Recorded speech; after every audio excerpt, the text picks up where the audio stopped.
Famous story channel में आपका स्वागत है। आइए आज हम आपको सुनाते हैं मुंशी प्रेमचंद की मशहूर कहानी मुक्ति धन। भारतवर्ष में जितने व्यवसाय हैं उन सब में लेन देन का व्यवसाय सबसे लाभदायक है। आमतौर पर सूद की दर 25 रुपए सैकड़ा सालाना है। प्रचुर स्थावर या जंगम संपत्ति पर 12 रुपए सैकड़े सालाना सूद लिया जाता है। इससे कम ब्याज पर रुपये मिलना प्राय असंभव है। बहुत कम ऐसे व्यवसाय हैं जिनमें 15 रुपए सैकड़े से अधिक लाभ हो, और वो भी बिना किसी झंझट के।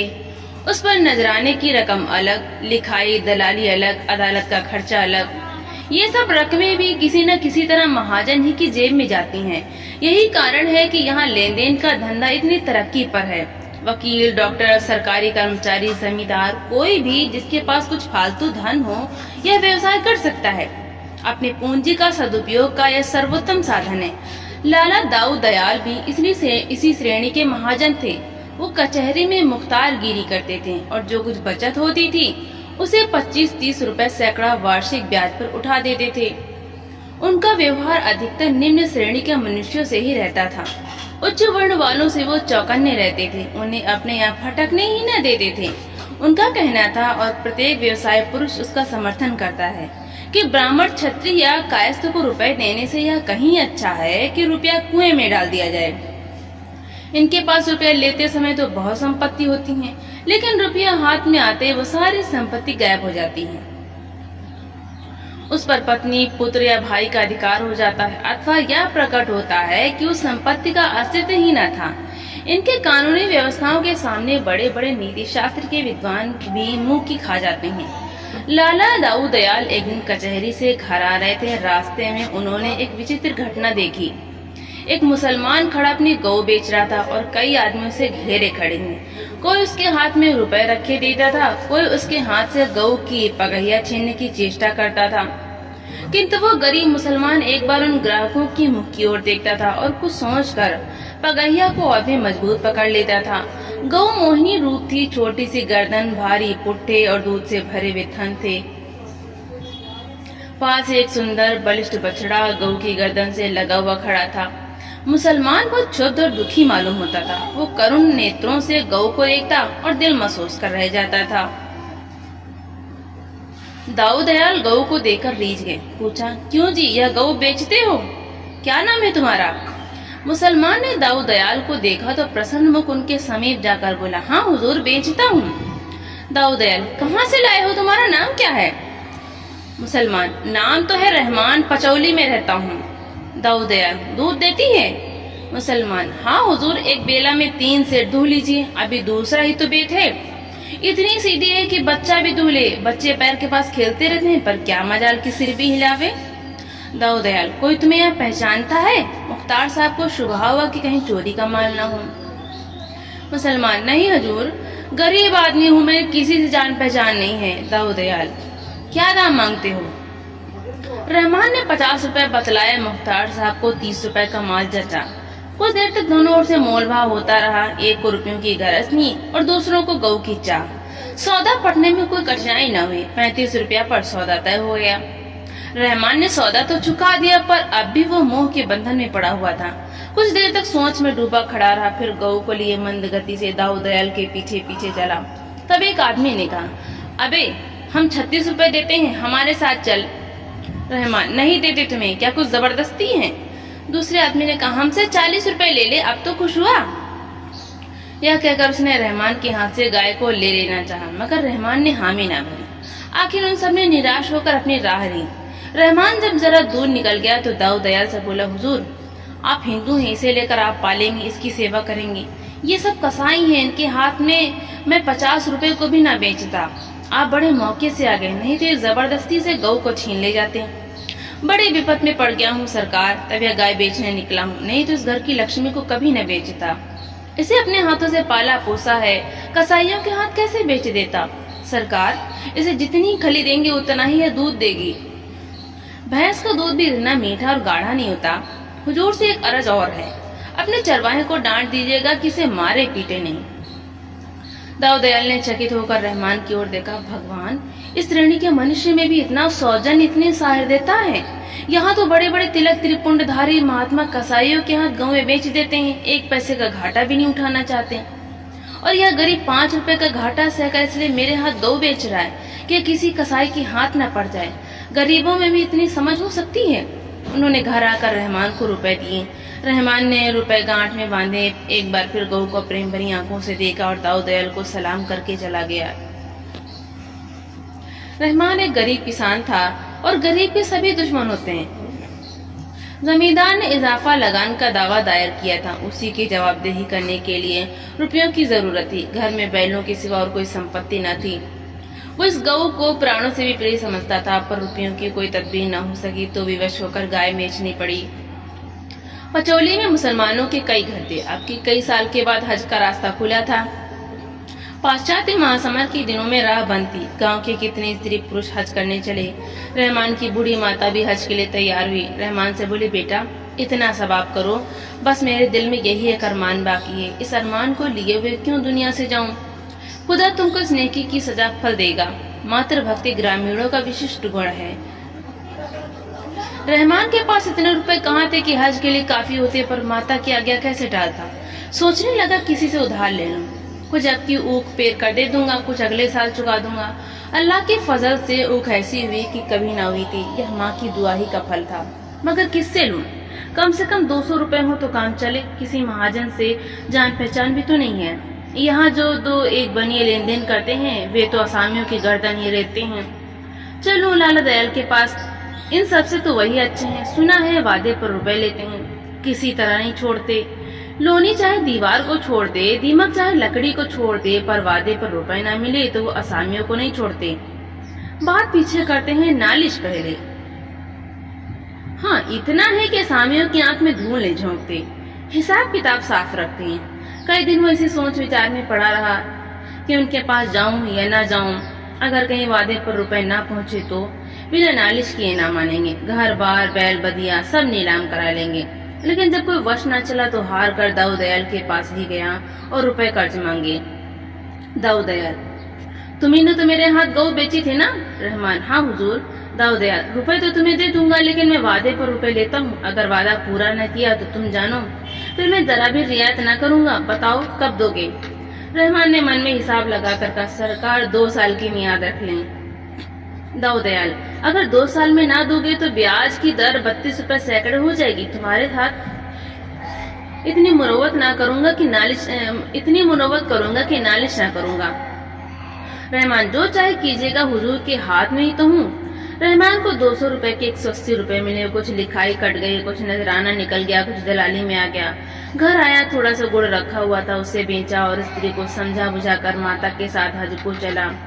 मियाद गुजर जाने पर लाला दाऊ दयाल ने तकाजा किया। एक आदमी रहमान के घर बेचकर उसे बुलाया और कठोर स्वर में बोले, क्या अभी 2 साल पूरे नहीं हुए? लाओ रुपए कहाँ हैं? रहमान ने बड़े दीन भाव से कहा, हुजूर बड़ी गर्दिश में हूँ। अम्मा जब से हज करके आई हैं तभी से बीमार पड़ी हुई हैं। रात दिन उन्हीं की दवा दारू में दौड़ते गुजरता है। जब तक जीती हैं हुजूर कुछ सेवा कर लूं। पेट का धंधा तो जिंदगी भर लगा रहेगा। अब भी कुछ फसल नहीं हुई हुजूर। ऊख पानी बिना सूख गई। सन खेत में पड़े पड़े सूख गया। धोने की मोहलत ना मिली।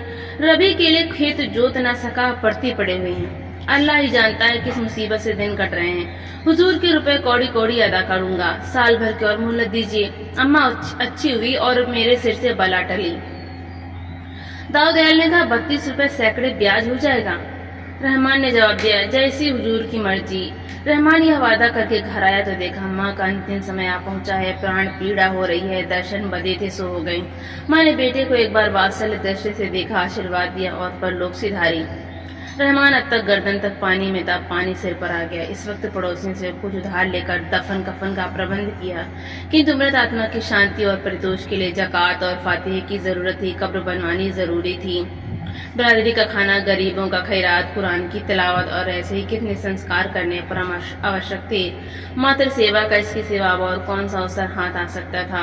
माता के प्रति समस्त सांसारिक और धार्मिक कर्तव्यों का अंत हो रहा था। फिर तो माता की स्मृति मात्र रह जाएगी। संकट के समय फरियाद सुनाने के लिए मुझे खुदा ने सामर्थ्य दी होती तो इस वक्त क्या कुछ न करता। लेकिन अब क्या अपने पड़ोसियों से भी गया गुजरा हूँ। उसने सोचना शुरू किया, रुपए कहाँ से लाऊं। अब तो लाला दाऊ दयाल भी ना देंगे, एक बार उनके पास जाकर देखूं तो सही। कौन जाने मेरी विपद का हाल सुनकर उन्हें दया आ जाए। बड़े आदमी हैं, कृपा दृष्टि हो गई तो 100-200 उनके लिए कौन बड़ी बात है। इस भांति मन में सोच विचार करता हुआ वो लाला दाऊ दयाल के पास चला। रास्ते में एक एक कदम मुश्किल से उठता था। कौन मुंह लेकर जाऊं, अभी 3 ही दिन हुए हैं। साल भर में पिछले रुपए अदा करने का वादा करके आया हूँ। अब जो 200 रुपए और मांगूंगा तो वो क्या कहेंगे। मैं उनकी जगह पर होता तो कभी न देता। उन्हें जरूर संदेह होगा कि आदमी नियत का बुरा है, कहीं धुतकार दिया, घुड़कियां दी तो पूछे तेरे पास ऐसी कौन सी बड़ी जायदाद है जिस पर रुपए की थैली दे दूं, तो क्या जवाब दूंगा। जो कुछ जायदाद है वो यही दोनों हाथ है, इसके सिवा यहाँ क्या है। घर को कोई सेठ भी न पूछेगा, खेत है तो जमींदार के, उन पर अपना कोई काबू ही नहीं। बेकार जा रहा हूँ, वहाँ धक्के खाकर निकलना पड़ेगा। रही से आबरू भी मिट्टी में मिल जाएगी। परंतु इन निराशाजनक शंकाओं के होने पर भी वो धीरे धीरे आगे बढ़ा चला जाता था, जैसे कोई अनाथ विधवा थाने फरियाद करने जा रही हो। लाला दाऊ दयाल कचहरी से आकर अपने स्वभाव के अनुसार नौकरों पर बिगड़ रहे थे। द्वार पर पानी क्यों नहीं छिड़का, बरामदे में कुर्सियां क्यों नहीं निकाल रखी। इतने में रहमान सामने जाकर खड़ा हो गया। लाला साहब झल्लाए तो बैठे थे, रुष्ट होकर बोले, तुम क्या करने आए हो जी, क्यों मेरे पीछे पड़े हो। मुझे इस वक्त बातचीत करने की फुर्सत नहीं है। रहमान कुछ न बोल सका। यह डांट सुनकर इतना हताश हुआ कि उल्टे पैरों लौट पड़ा। हुई ना वही बात, यही सुनने तो मैं आया था, मेरी अकल पर पत्थर पड़ गए थे। दाऊ दयाल को कुछ दया आ गई। जब रहमान बरामदे के नीचे उतर आया तो बुलाया। जरा नर्म होकर बोले, कैसे आए थे जी, क्या कुछ काम था।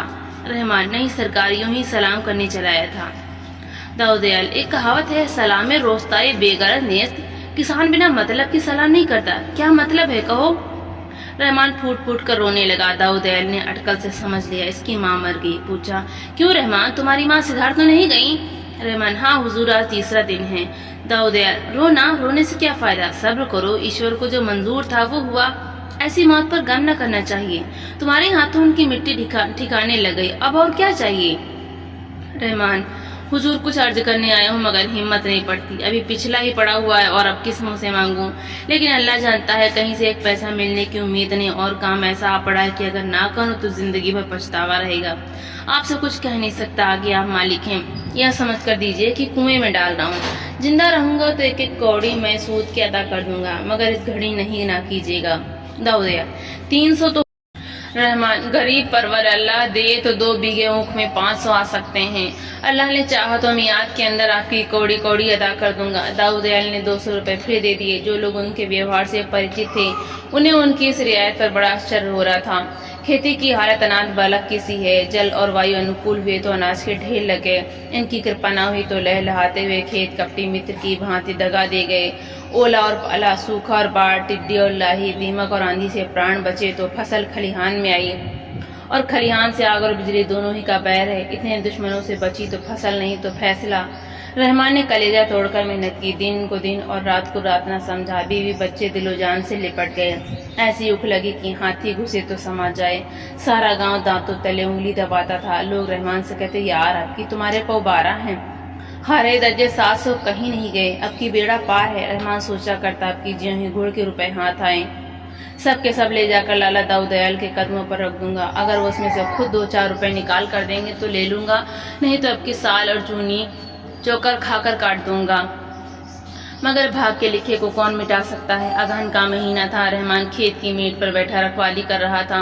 ओढ़ने को केवल एक पुराने गाड़े की चादर थी, इसलिए उसके पत्ते जला दिए थे। सहसा हवा का एक ऐसा झोंका कि जलते हुए पत्ते उड़कर खेत में जा पहुंचे। आग लग गई। गांव के लोग आग बुझाने दौड़े, मगर आग की लट्टें टूटते तारों की भांति एक हिस्से से उड़कर दूसरे सिरे पर जा पहुंचती थीं। सारे उपाय व्यर्थ हुए। पूरा खेत जलकर राख का ढेर हो गया और खेत के साथ रहमान की सारी अभिलाषाएं नष्ट भ्रष्ट हो गईं। गरीब की कमर टूट गई, दिल बैठ गया, हाथ पांव ढीले हो गए, परोसी हुई थाली सामने से छिन गई। घर आया तो दाऊ दयाल के रुपयों की फिक्र सिर पर सवार हुई। अपने कोई फिक्र न थी, बाल बच्चों की भी फिक्र न थी। भूखों मरना और नंगे रहना तो किसान का काम ही है। फिक्र कर्ज की। दूसरा साल बीत रहा है। 2-4 दिन में लाला दाऊ दयाल का आदमी आता होगा, उसे कौन मुंह दिखाऊंगा। चलकर उन्हीं से चिरौरी करूं कि साल भर की मोहलत और दीजिए। लेकिन साल भर में तो 700 के 900 हो जाएंगे, कहीं नालिश कर दी तो 1000 ही समझो। साल भर में ऐसी क्या खून बरस जाएगी। बेचारे कितने भले आदमी हैं, 200 रुपये उठाकर दे दिया। खेत भी तो ऐसे नहीं है कि बैल रिहन करके आबरू बचाऊं। बैल भी ऐसे कौन से तैयार है कि 200-400 मिल जाएं। आधे भी तो नहीं रहे। अब इज्जत खुदा के हाथ है। मैं तो अपने से करके देख चुका। सुबह का वक्त था। वो अपने खेत की मेड़ पर खड़ा अपनी तबाही का दृश्य देख रहा था। देखा दाऊद का चपरासी कंधे पर लठ रखे चला आ रहा है। प्राण सूख गए। खुदा, अब तू इस मुश्किल को आसान कर। कहीं आते ही आते गालियां न देने लगे। या अल्लाह, कहाँ छिप जाऊं। चपरासी ने समीप आकर घर रुपए लेकर देना नहीं चाहते। मियाद कल गुजर गई, जानते हो ना सरकार की। एक दिन की भी देर हुई और उन्होंने नालिश ठोकी। बेभाव की पड़ेगी। रहमान कांप उठा, बोला, यहाँ का हाल तो देख रहे हो ना। चपरासी, यहाँ हाल हवा सुनने का काम नहीं, ये चकमे किसी और को देना। 700 रुपये ले चलो और चुपके से गिन कर चले आओ। रहमान, जमादार सारी ऊख जल गई। अल्लाह जानता आपकी कौड़ी कौड़ी बेबाक कर देता। चपरासी, मैं यह कुछ नहीं जानता। तुम्हारी ऊख का किसी ने ठेका नहीं लिया। अभी चलो, सरकार बुला रहे हैं।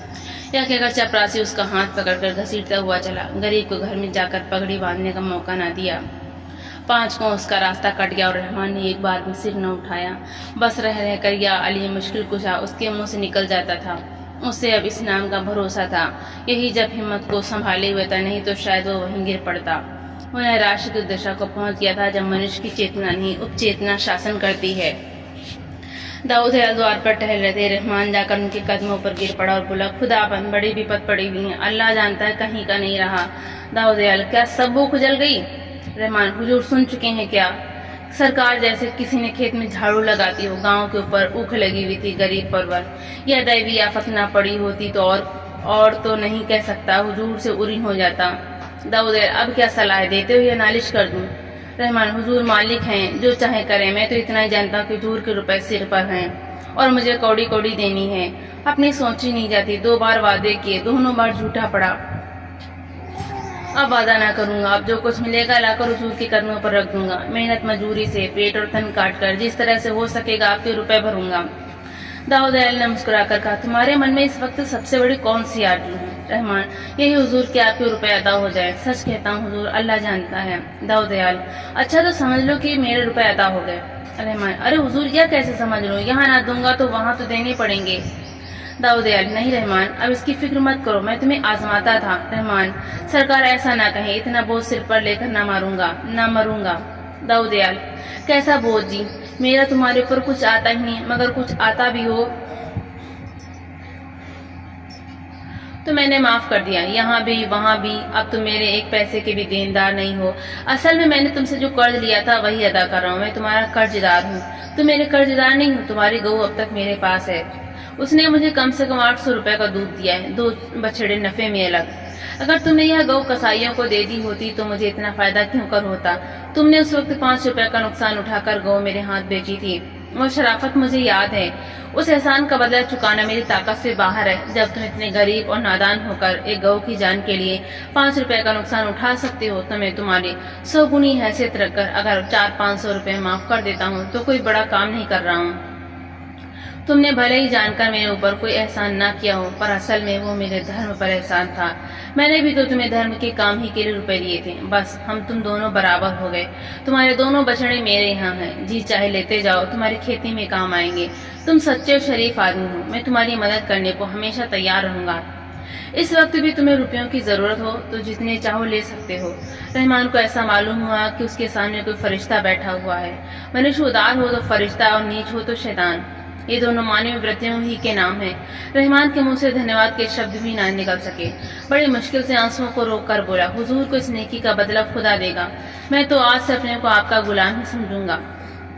दाऊद, नहीं जी, तुम मेरे दोस्त हो। रहमान, नहीं हुजूर, गुलाम।